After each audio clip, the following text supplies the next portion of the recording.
Assalamu alaikum. I am Ahmed Ramadan here for GTA Muslims Today for Muslim Network TV. I'm sitting with MP Iqra Khalid, who's going for her fourth term in the Mississauga Erin Mills riding. Iqra, you've been representing Mississauga Erin Mills for a few years now, since 2015.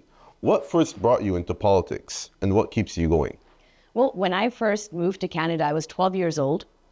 And I was so perplexed by our community. It was like, how is it that we can be so different from each other and yet still be one of the most peaceful countries in the world? So I spent a lot of time volunteering, food banks, shelters, the library, art gallery. I used to teach kids how to paint.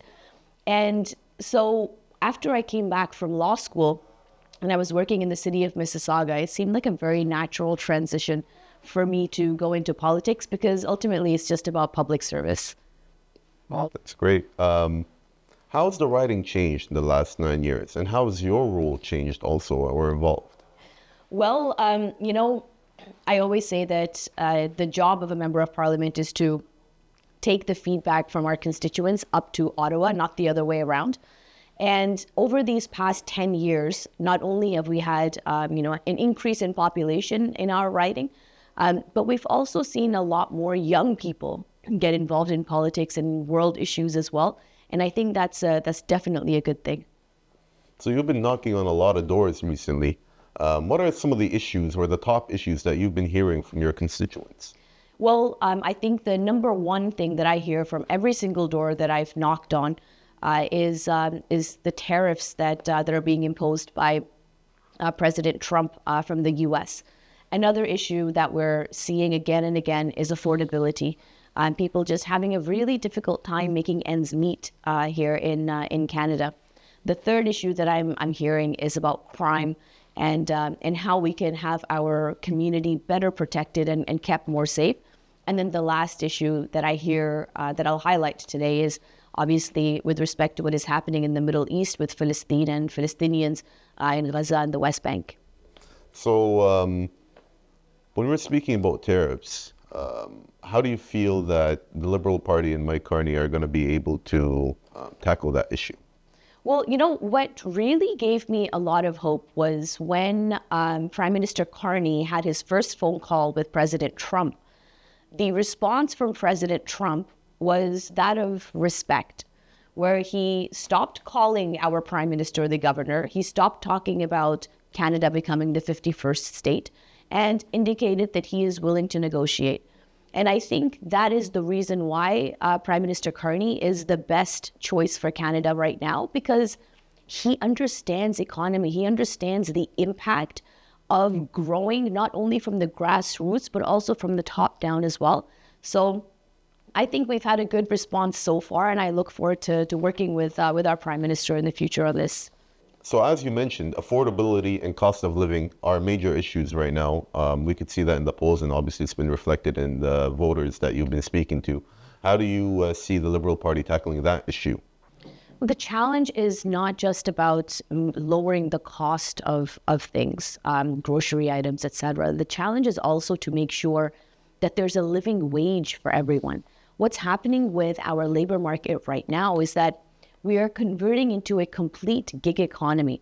Our labor laws don't exactly match the energy of our young people that are looking for jobs right now, that are working in the sector.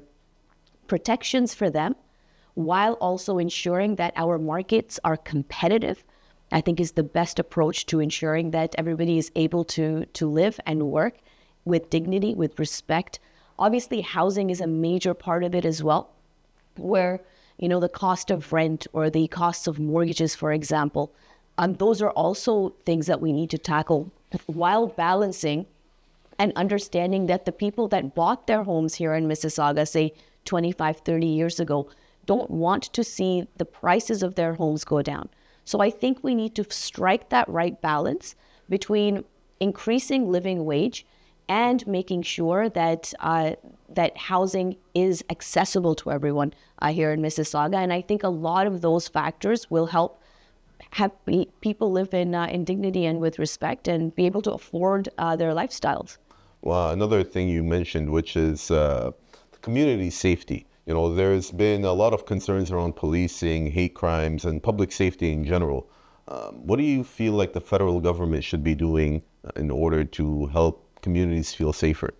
Well, the role of the federal government is to strengthen our criminal code and the laws. Enforcement of those laws is, according to our Constitution, the role of the provinces.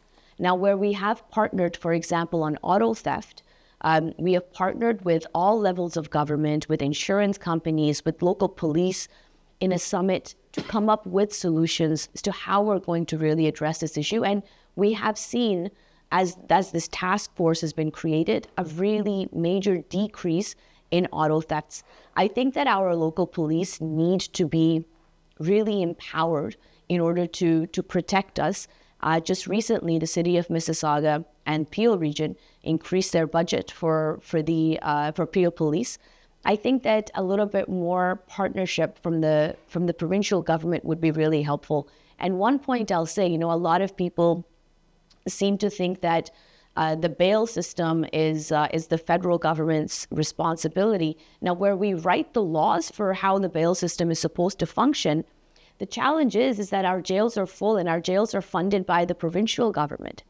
And if they are not investing in the administration of justice, then of course people are going to be let out on bail. Of course people are going to commit further crimes.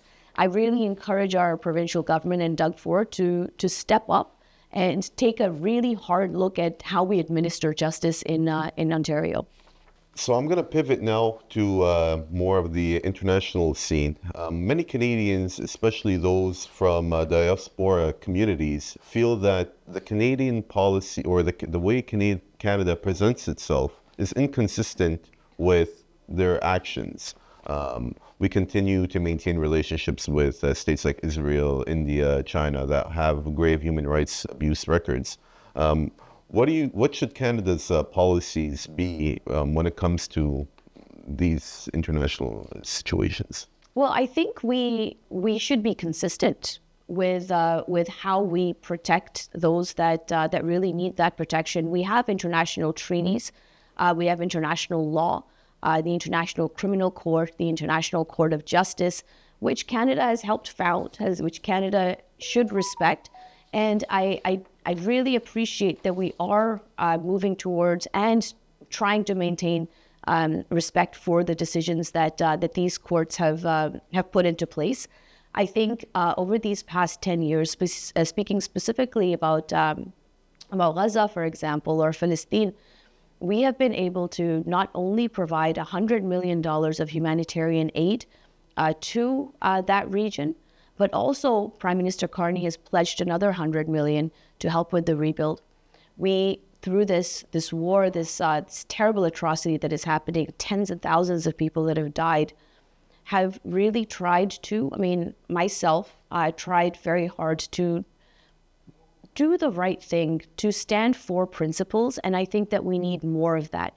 When we talk about Canada working in the international stage, we are the peacekeepers. We are the facilitators of peace in regions, and I think that we need to do more of that. For myself, I'm banned from China. I'm banned from Russia. India doesn't like me very much, and obviously Israel doesn't like me very much because I have a solid track record of stepping up and standing up for the values that my constituents here in Mississauga, Erin Mills, really believe in. You've often taken very strong stances, both publicly and with the work and action that you've taken in government about international human rights, often ahead of your party. What are some of the, I would say, hurdles or challenges that you see both within maybe the Liberal Party, but also within the government in general? Canada is a very diverse country. There's a lots of conflicting opinions here in our country. And that's exactly the same with the Liberal Party of Canada as well. We're a big tent party. There's a diversity of opinion. So sometimes building consensus can be a little bit challenging, but that's what democracy is really all about. It is about building consensus. It's about bringing in different viewpoints and finding the right way to act on what our constituents want. And I really appreciate all the support that I get from my constituents, the advocacy, the lobbying, the criticism, the feedback, all of it, because all of that helps in really building what we collectively as a country want to achieve. So let's talk about representation, especially when it comes to this upcoming election. There are those that feel that they are not being represented within the government. They're disengaged with elections. What is your message to these people? You know, the biggest challenge that we are facing right now in Canada is this rise of misinformation, disinformation, and hate speech that is really putting off a lot of people from engaging with democracy, with their government institutions, with their elected officials. So my message to you all would be, please engage, get to know your facts, meet the people that represent you in our government, in our parliament, because it's your voice that we are speaking for. So if you remain silent, then we don't know how you're feeling. So please engage. So you're in a very unique position within government. You are Muslim, you're a Muslim woman, and you're a Muslim woman from Pakistan. So you have unique insights. And what has your role, your job taught you in this last little while about accountability, about resilience, about leadership? Well, I'll tell you, my job is not easy, but I love doing it. And it's not the most thankful job. It's quite thankless one oftentimes, but my constituents are absolutely phenomenal. And what I bring to the table as a lawyer, as a first generation immigrant, as a woman, a youngish woman now, the gray hair are coming in, I think it really helps define how we govern ourselves as a democracy, because I do represent the lived experiences of a lot of people that are in the exact same boat as I am, having gone through the exact same challenges that they have gone through as well.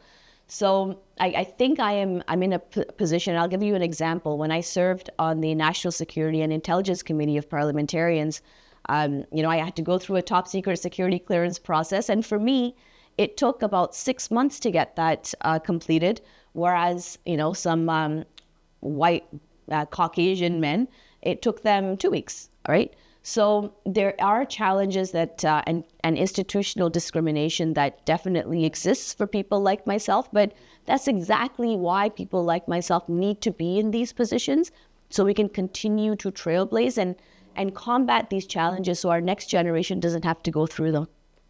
So I don't want to pigeonhole, obviously, who you are and just say it's a Muslim woman thing. So I'm going to ask the question in a more general way. What is your advice to those that are looking to get into politics? Oh, I have so much advice. I have 10 years of experience as an elected official.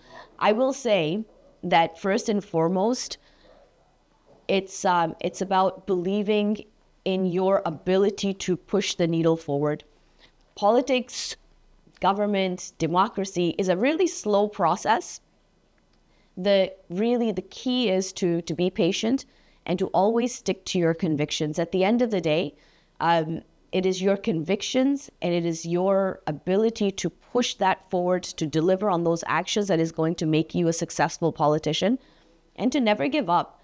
And lastly, I will say, believe in yourself, because if you don't believe in yourself, you can't expect other people to believe in you either. So yesterday we were actually here at your campaign launch. This entire building was full, and there was representation from every community. There was a lot of leaders here from government, other MPs, leaders from the community as well. How did that make you feel to see all that support and just the amount of people that were here supporting you? It's a really humbling experience. I think the most valuable thing that you can give to anyone is your time.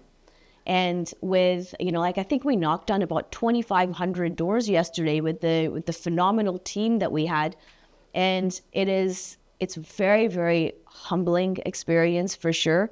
And a little bit scary too, because that, a lot of people are counting on you to do the right thing, to be the right thing.